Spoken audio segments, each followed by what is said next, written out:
Good morning, afternoon and night to whoever might be watching this video. My name is Rafael Bezerra and welcome to my channel. Today I'm going to talk about the film Scarface from 1932, directed by Howard Hawks.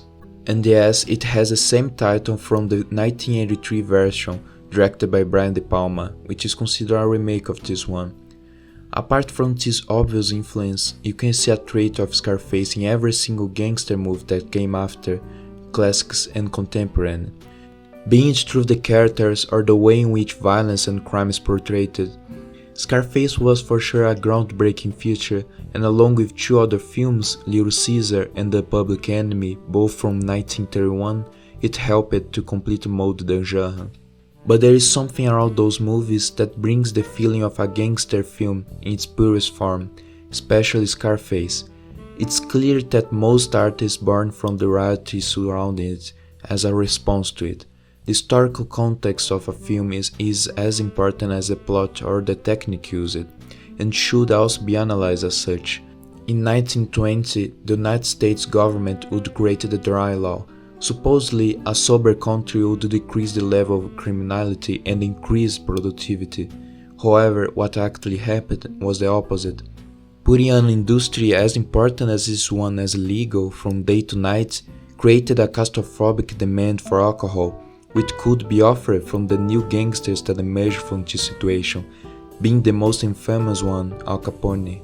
Many gangsters films, including Scarface, were basically spying his life.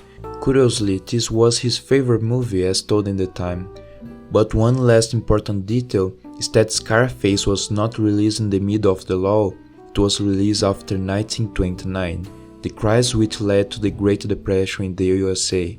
It's visible the change of tone that the Hollywood cinema had. It got way darker. Even terror films of the beginning of the 30s were different.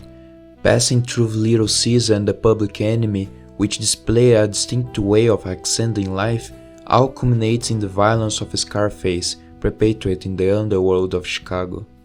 The story happens in this exact moment when alcohol was prohibited. In the middle of a gang war, Tony Scarface Camonte murders one of the leaders and gets a position as the right arm of the new one, Johnny Lovo. However, he is extremely ambitious and won't stop until he gets to the top. It's a typical ascending and fall of a man plot, but incredibly well crafted and quite new for the time. It was one of the first successes in the career of the director Howard Hawks, who later continued to make other great films. Actually, it amazed me how modern this film managed to be, even up to date. His directing is a lesson apart in cinema. The Hawks style is often defined as a dry one, displaying the action or the consequence of this action straight in the screen. This gave a bigger dramatic wave required throughout this violence, be it a physical or a domestic one. In fact, this subtlety made Hawks to be appreciated only a long time later, when other directors acknowledged his talent. Taking influence from the German expressionists, the underworld of Chicago is one initially draught its shadows, but that start to get clearer as we learn about this universe. Among the many moments of true visual storytelling, I really like this simple one. After having already achieved a higher status in the mafia, Tony goes to the theater with his two usual colleagues. When then he stands up to go outside, so does an entire army at his disposition. This is the very first scene in which we comprehend how much his power has increased. And it was also well used in many parts of the Godfather trilogy to display the power of the Corleone family, among other films. Another visual metaphor constantly repeated throughout the film is the sign of an X, demarcating the imminent death of someone. From beginning to end, several X's are displaying the geometry of the scenario, culminating in the most brutal scene inspiring the Valentine Massacre. Martin Scorsese utilized this in The Departed. And even though we might not see anything but those visual tricks, the violence still has some impact and had a 10 times bigger in the time of the release. Even the familiar environment here is completely dysfunctional, but if there is one special aspect to Scarface is the fast change of tones.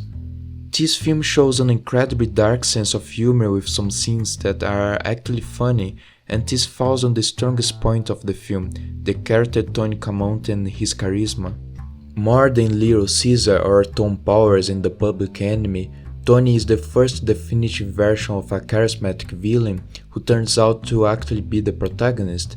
He is an impulsive and ruthless man. Without any mercy, he shoots a dying man in the hospital and kills other dozens.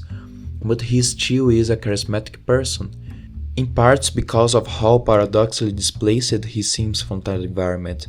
Even though he always aims for power, at the same time he has an almost nihilistic carelessness about everything around. In the middle of a dangerous shooting, he gets tearless as a child with a new toy when he gets a new gun. He has a weird concern whether his friend is going to be a good secretary, and during a gang war, he seems to care more about the play in the theater than anything else. Even his often cartoonish behavior appears to relate to how mechanical the violence is perpetuated. And that's when the gangster generic violence and the domestic one collides. He has a sick relation with his sister, in parts because she is a mere reflex of him, a woman that, as other familiar characters in Hawks films, tries to enter that masculine universe. And one of the best scenes is exactly when he pays the price of having entered this universe. He kills without any hesitation his best and loyalty friend at first sight of him and his sister together. He doesn't even stop to think about it, he just shoots. That's the moment when he realizes how much has his actions poisoned his mind, and now there is nothing else to do than to just go all the way to the end of his path. The film in its turn certainly paid the price of displaying a charismatic person such as Tony.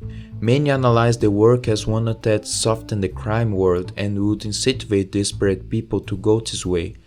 Howard Hawks fought to the end to release this movie, which came out with many alterations, such as the old dialogue that openly discussed the negative effects of the mafia on society. And so was inserted the initial message. Even the end came out with an alternative one in which Tony would be caught and publicly hanged by the police.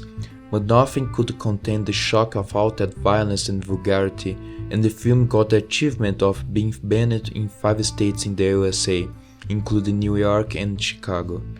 And there still was the Hays Code, something very important that I might even quote in every video about a film from the Hollywood Golden Age. The Hays Code was a form of censorship to all films from 1930 to the 60s.